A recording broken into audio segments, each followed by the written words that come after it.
জনতা উন্নয়ন পার্টি হুমায়ুনের নতুন দল, আর নতুন দল ঘোষণা করার পরে 5 প্রার্থীর নাম ঘোষণা।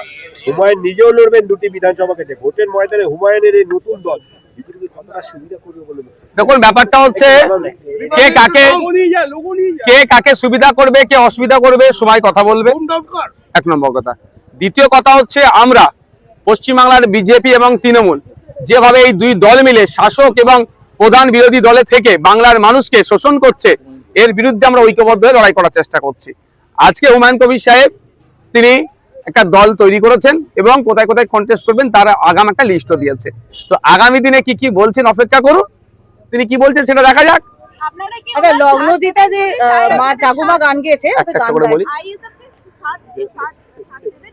যেমন দারুণ একটা প্রশ্ন করেছেন হুমায়ুন কবির সাহেবকে সাথ দেবো কি দেবো না। নওশাদ সিদ্দিকী এখানে দাঁড়িয়ে বলে দেবেন এইরকম ভাবে তো হয় না। আমাদের পার্টির একটা গাইডলাইন আছে, পার্টির একটা কেন্দ্র কমিটি আছে, রাজ্য কমিটি আছে, নিশ্চিতভাবে সেখানে আলোচনা হবে। তবে একটা কথা বলি, এখন পর্যন্ত হুমায়ুন কবির সাহেব আজকেই দল করেছেন, তিনি এই বিষয়ে কাউকে এখনো অফিসিয়ালি প্রস্তাব দেয়নি। দ্বিতীয় কথা হচ্ছে, আমরা বিজেপি এবং তৃণমূলের বিরুদ্ধে লড়াই করার জন্য সিপিএম এবং কংগ্রেসকে বারবার আহ্বান করেছি। সিপিএম এর সাথে বা লেফট ফ্রন্টের সাথে আমাদের আলোচনা চলছে।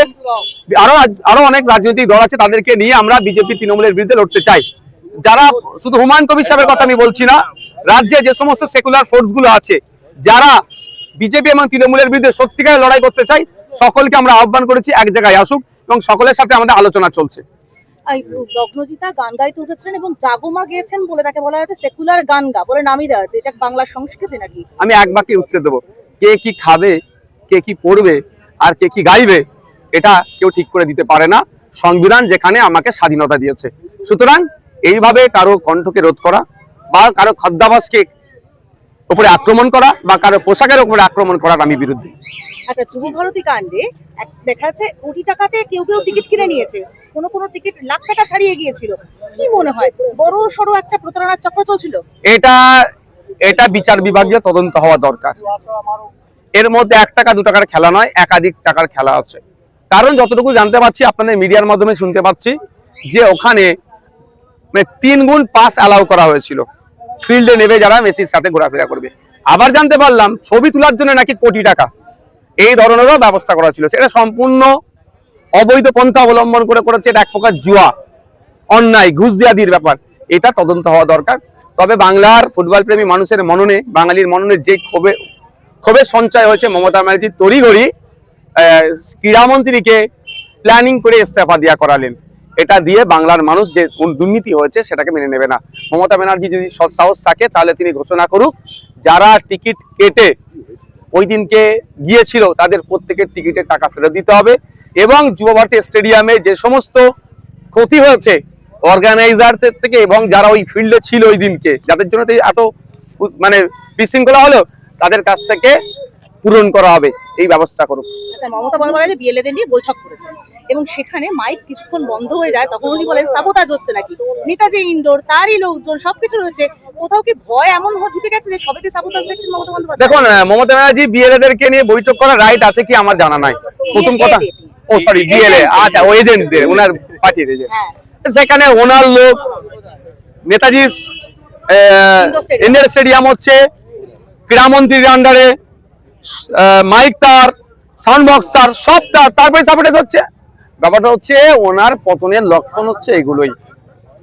উনি যেভাবে বাংলার যুব সমাজকে ধ্বংস করেছে, শিক্ষা, স্বাস্থ্য, কর্মসংস্থানকে যেভাবে ধ্বংস করে দিয়েছে, শুধু গুটি কয়েক মানুষ তোলা তুলে তাদের সাম্রাজ্য বাড়িয়েছে, এটা মানুষ ধ্বংস করবে। আপনিও তো এসআইআর বুঝিয়েছেন, লোকজনকে মঞ্চ করে রীতিমতো কাগজ দিয়ে বুঝিয়েছেন। মমতা বন্দ্যোপাধ্যায় এখনো এসআইআর প্রক্রিয়া প্রায় শেষের পথে বলতে পারি আমরা, চলছে শুনানি, এখনো বলে যাচ্ছেন যে কেন এসআইআর, কেন এসআইআর, কেন এসআইআর, কেন করছেন বলে মনে হয় এটা?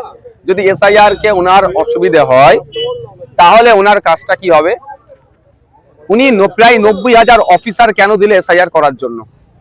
উনি তো তাহলে অফিসার দিয়া থেকে বিরত থাকতো। শুধু তাই নয়, এই অফিসারদের সাম্মানিক ভাতাটাও আমাদের রাজ্যের কোষাগার থেকে দিতে হচ্ছে। তৃতীয়ত হচ্ছে, উনি ফর্মটা তাহলে গ্রহণ করলেন কেন? চতুর্থ, উনি যদি এসআইআর এর সত্যিকারের বিরোধী হয় তাহলে উনি ফিল আপ করে আপলোড করলেন কেন? পঞ্চম হচ্ছে, যদি এসআইআর উনি নাই পছন্দ করেন অফিসিয়ালি, তাহলে পশ্চিমবাংলার বিধানসভা থেকে একটা রেজুলেশন পাস করাতে পারতো। ষষ্ঠ হচ্ছে, রেজুলেশনকে নিয়ে সুপ্রিম কোর্টে একটা মামলা করতে পারতো। এত কিছু প্রভিশন থাকার পরেও শুধুমাত্র বাংলার মানুষকে বোকা বানানোর জন্য এসআইআর হবে না, এসআইআর পছন্দ করি না বলে মানুষকে বোকা বানাচ্ছে। আমি দার্থহীন ভাষায় বলছি, আর্টিকেল 324 ইলেকশন কমিশন অফ ইন্ডিয়ার পাওয়ার দিয়েছে, সেই পাওয়ার অনুযায়ী এসআইআর হোক, গণতান্ত্রিক প্রক্রিয়াতে নির্দিষ্ট নিয়ম মেনে হোক, আমরা বিরোধী করব না। কিন্তু যদি নির্বাচন কমিশন আর্টিকেল 326 আমার ভোটদানের যে অধিকার আছে, স্বাধীনতা আছে, যদি কোনো বৈধ ভোটারের বিরুদ্ধে গিয়ে তার ভোটাধিকার যদি কেটে দেয়, তাহলে নির্বাচন কমিশনের বিরুদ্ধে আমরা কথা বলবো, আইনি লড়াই করবো, মাঠে ময়দানে লড়াই করবো।